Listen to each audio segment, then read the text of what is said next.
자, 오늘 세 번째 또 찍습니다. 제가 부산에 가서, 거기가 부산, 연산동은 아니고, 뭐 어디더라?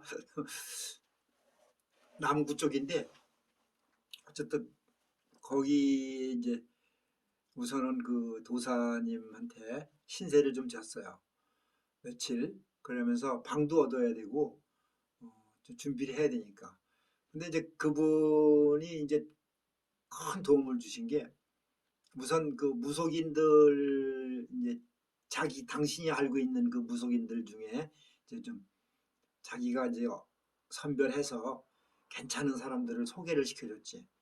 그래서 내가 그때 이제 그 무속업을 하는 보살들 몇 명을 소개를 받았고, 나는 이제 원룸을 하나 얻어가지고, 그리고 이제 기도 중에 제가 그때 이제 명리학이라는 것을 어, 하게 되는 어떤 그 계기가 생겼어요. 뭐 자세한 그런 것까지 얘기하기는 좀 그렇고, 어쨌든 제가 그때는 명리학이라는 용어보다는 철학이라고 했어요. 난 근데 사실 철학이라는 그 용어를 참 싫어해요. 이게 무슨 철학은 철학이. 그런데 그 명리학을 이제 이 도사님도 추천을 해줬고, 또 내가 기도하면서 여쭤봤고, 그런데 명리학을 선택한 것은 아주 제가 그 정말 요즘 하는 말로 신의 한 수였습니다. 물론 명리학은 안 하고 어떤 순전히 점사로만 해도 할 수는 있죠.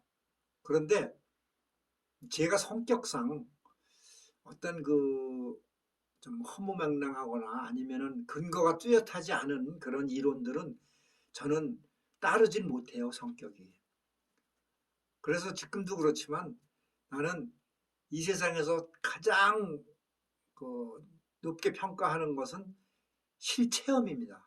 우선 내가 실제로 체험한 것에 대한 것은 그걸 가장 높게 평가하고, 이론, 사실 책에 있는 이론도 그렇게 나는 신봉하지 않아요. 그거는 이제 또 나중에 또 시간이 나면 하나씩 그 얘기가 나오겠지만, 이 책이라는 것에 그 물론 학문을 무시하면 안 되죠. 이론을 무시하면 절대 안 되죠. 그런데 그 이론과 책에 매이다 보면 영성이 발달하기가 어려워져요. 난 그 솔직하게 나는 그걸 어, 확신해요. 물론 그거 반대하시는 분들도 있겠죠. 그리고 또 이런 경우도 있어요. 정말 이제 그 불가에서도 뭐 책을 멀리하라, 분립 문자라는 말까지 나오잖아요.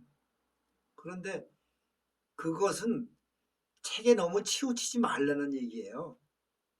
책을 보지 말라는 게 아니라, 왜냐하면은 내 경험상 봤을 때 이론이 없는 상태에서 솔직히 말해서 일자 무식한 사람이 도통한다고 그래가지고 어떤 영성 하나만 가지고 그래 도가 통했다 칩시다.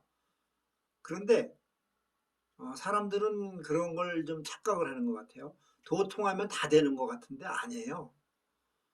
그러면은 이게 도통한 그런 어떤 이론이나 이런 것들, 그런 가르침에 이런 게 내 머릿속에서 정제가 돼야 돼요.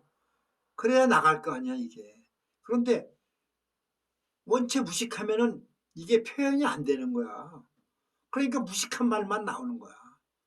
정확하게 맞는데도 그게 경우가 다르잖아요. 뭐냐면은 정확하게 지적은 하지만 일반인들이 들었을 적에는 그 뭐 진짜 무식하게 막 육두문자 써가면서 내뱉어내면은 그걸 누가 그렇게 믿겠어요.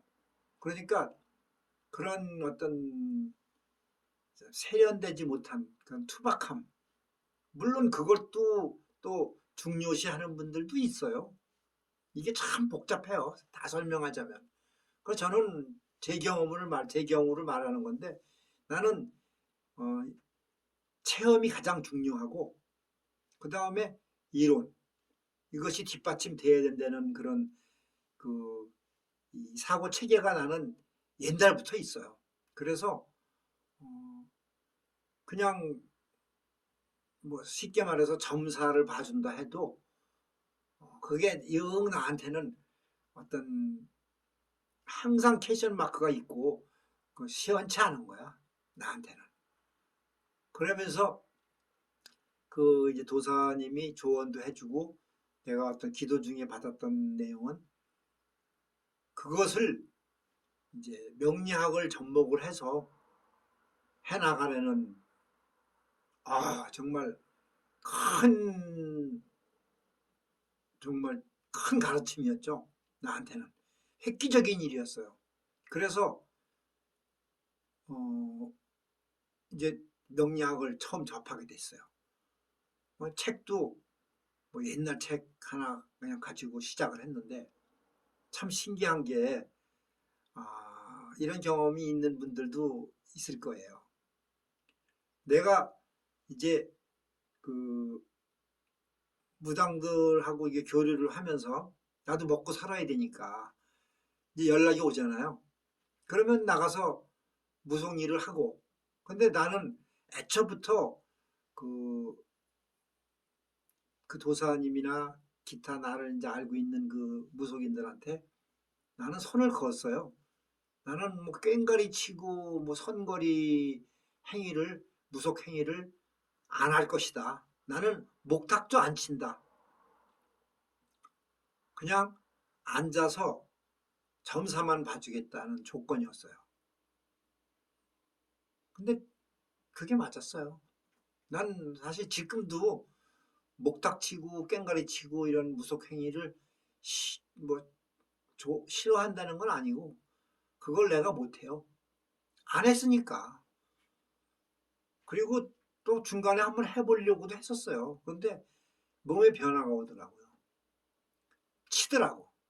그래서 내 오른 팔목이 부러지는 것 같이 아파가지고 목탁 치고 뭐 이런 거 하다가 그래가지고 그게 무슨 힘든 일이라고. 그래서 한 달 이상 팔목을 못 쓴 적도 있었어요. 이건 뭐 어떤 신벌이라고도 할 수 있죠. 근데 기왕 말 나온 김에 내가 여러분들한테 요 갈래를 좀 설명을 하고 갈게요. 그럼 이 무당이 분류법이 있잖아요. 나는 그래서 이렇게 설명을 해요. 사람들한테. 무속은 이게 하나의 대학으로 보는 거야. 무속대학. 그러니까 얘 뭐 서울대, 연세대 이렇게 하잖아요. 무속대학 안에 과가 여러 개가 있을 거 아니야. 그 과가 이게 굉장히 중요한 거예요. 거기에는 이제 주특기별로 가야지. 그런데 여기서 과를 잘못 선택하면은 헛일이 되는 거야. 굉장히 중요한 거예요. 지금 내가 그 후에 어떤 무속 제자들을 많이 상담을 하고 만나보고 했지만 그 과를 잘못 선택해서 고생하는 사람들 무지하게 봤어요. 태반이야. 이거 새겨들어야 돼요. 그 무속 대학은 맞아. 그런데 전공 과목을 잘 택해야 편안하게 편안하다는 건 좀 어폐가 있는데 어쨌든 정진할 수 있는 거라고. 그런데 안 맞는데 그 과를 잡아가지고 강제로 잡아 돌리니 무속인들이 아마 이 지금 방송 보는 사람들 중에서 있을 거야. 뭐냐? 무속인들한테 애동제자들한테 대놓고 너의 지금 가장 큰 바램 애로사항이 뭐냐고 물으면 뭘 것 같아요? 10중 8구는 말문 좀 터졌으면 좋겠어요. 이렇게 나옵니다. 이 말문 터지는 게 뭡니까? 그러면은 그냥 사람들 점 봐주거나 뭐 이럴 때 그냥 막 나오는 거 자동으로. 그 자동으로 됩니까? 그거는 어떤 과정이 있어야 되는 거예요. 그런데 그 말문 터지는 것도 방식이 있는 거고 자기 전공을 살렸어야 되는데 그런 걸 무시하고 넘어갔으니 어?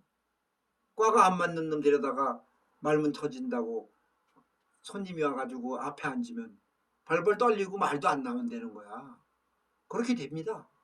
그래서 이 과 선택하는 것은 정말 중요해요.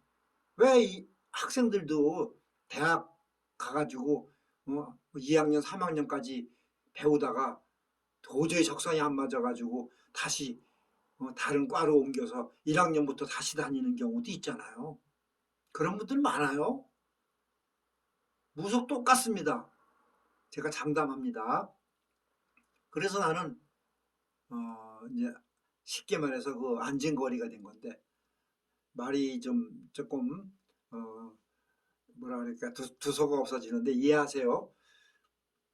그 무속 대학의 과가 부당도 가장 우선 위에서 분류될 것은 세습, 세습무, 또 강신무 이렇게 크게 두 개로 나눌 수가 있어요. 뭐 더 나누려면 나눌 수도 있지만 큰 갈래를 본다면 그러면은 세습무라는 거는 뭐예요? 그냥 대대로 내려오는 무당업을 물려받아서 하는 거예요. 엄마가 하고 그 딸이 하는 식으로 할머니도 하고 이런 집이 옛날에는 많았죠. 지금은 거의 없죠. 그런데 이제 세습무도 또 생각해 볼 문제가 있어요. 어쨌든 세습무가 그렇고 또 강신무가라는 거. 강신무는 이게 진짜 오리지널 무당이죠. 뭐냐? 그냥 신을 받아서 하는 게 강신무잖아요. 신이 내렸다는 강신. 그런데 그렇게 나눠지잖아. 또 거기서 나눠진 무당 중에 이제 무속 행위를 어떻게 하느냐가 이게 또 갈래가 갈라지는 거야. 그래서 선거리 말 그대로 서서 하는 무당 뭐냐면은 이제 춤추고 막 소리하고 이러면서 진짜 그 귀신을 달래주고 잘 놀아주는 그런 오리지널 무당들이지. 작두도 타고 막 이러는 거 있잖아요. 오리지널 무당이에요. 그럼 선거리가 있으면 앉은 거리도 있지. 앉아서 점 봐주는 게 이제 앉은 거리예요. 그건 점 쳐주는 거. 그것도 이제 또 동자를 불러서 아니 그 집에 그 이제 상담하는 사람 그 집에 이제 뭐 조상이 실려가지고 예를 들어서 이제 그 조상의 한을 풀어준다거나 뭐 이런 거 그런 안진거리들의 그 이제 그 소임이죠. 그리고 선거리 안진거리가 있는데 그러면 나는 뭐냐? 이게 이제 거기서 안진거리 쪽에 해당이 되지. 그런데 거기서 또 신줄과 돛줄이 또 갈리는 거야. 신줄은 말 그대로 신이 실려서 그냥 말 그대로 진짜 귀신하고 노는 거지. 신이 실려서 영매 역할을 하는 거지. 중간에서 내 입만 빌려주는 거야. 신이 실리면 그것도 제대로 실리고 하면 멋지죠. 솔직히 그 이제 영매 그거는 이제 그 신줄이라고 그러는 거야. 그러면 나는 돛줄이야. 돛줄은 또 뭐야? 말 그대로 도 닦는 사람들. 그러면 이 사람들은 상황이 완전히 달라져요. 그 내가 처음 내림끝 받을 때 서울에서 그 박보살이라는 사람이 얘기했다 그랬잖아. 작두 타도 될 것 같다고. 타도 됐겠지. 그런데 바로 내 몸에서 거부 현상이 나왔잖아. 무슨 작두야, 얼어 죽을. 공부해야 되는데. 이 돛줄들은 이 뭐랄까 그 무속업계에서 가장 골머리 아픈 걸 돛줄이라고 그래요. 이 돛줄은 좀 고생문이 훤히 열리는 게 돛줄이에요. 이거 오늘 3번만 찍으려고 그랬는데 하나 더 찍어야 되겠네요. 좀 쉬었다가 커피 한잔 하고 합시다. 목이 아프네요.